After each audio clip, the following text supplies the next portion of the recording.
नहीं रहे रतन टाटा, 86 साल की उम्र में मुंबई में निधन, शोक में देश। रतन टाटा का निधन बुधवार की देर शाम मुंबई के ब्रीच कैंडी हॉस्पिटल में हो गया। भारत के दिग्गज उद्योगपति रतन टाटा 86 साल के थे। पिछले कुछ दिनों से वो बीमार चल रहे थे। देश भर में शोक की लहर दौड़ गई है।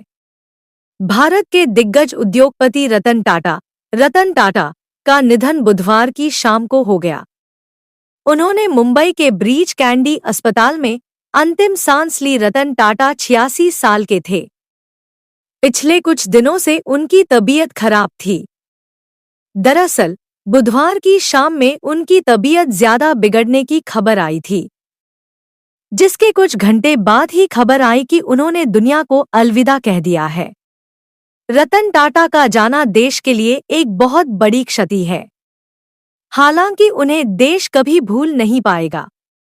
उन्होंने देश के एक से बढ़कर एक काम किए। नहीं रहे रतन टाटा, 86 साल की उम्र में मुंबई में निधन, शोक में देश।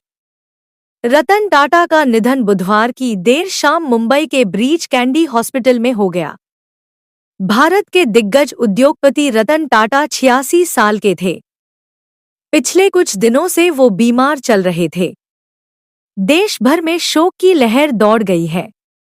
भारत के दिग्गज उद्योगपति रतन टाटा का निधन बुधवार की शाम को हो गया।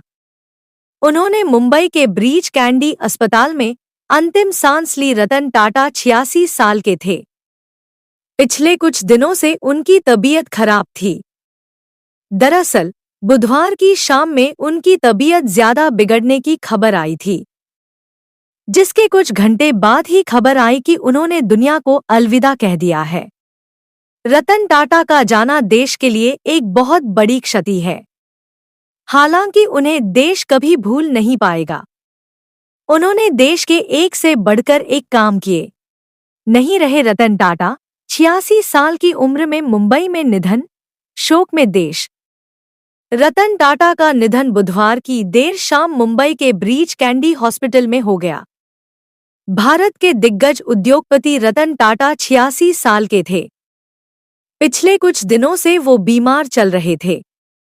देश भर में शोक की लहर दौड़ गई है।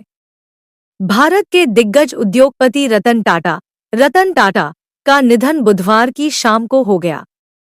उन्होंने मुंबई के ब्रीच कैंडी अस्पताल में अंतिम सांस ली। रतन टाटा 86 साल के थे। पिछले कुछ दिनों से उनकी तबीयत खराब थी।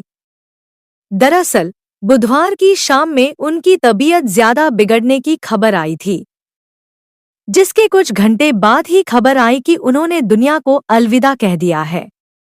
रतन टाटा का जाना देश के लिए एक बहुत बड़ी क्षति है। हालांकि उन्हें देश कभी भूल नहीं पाएगा। उन्होंने देश के एक से बढ़कर एक काम किए।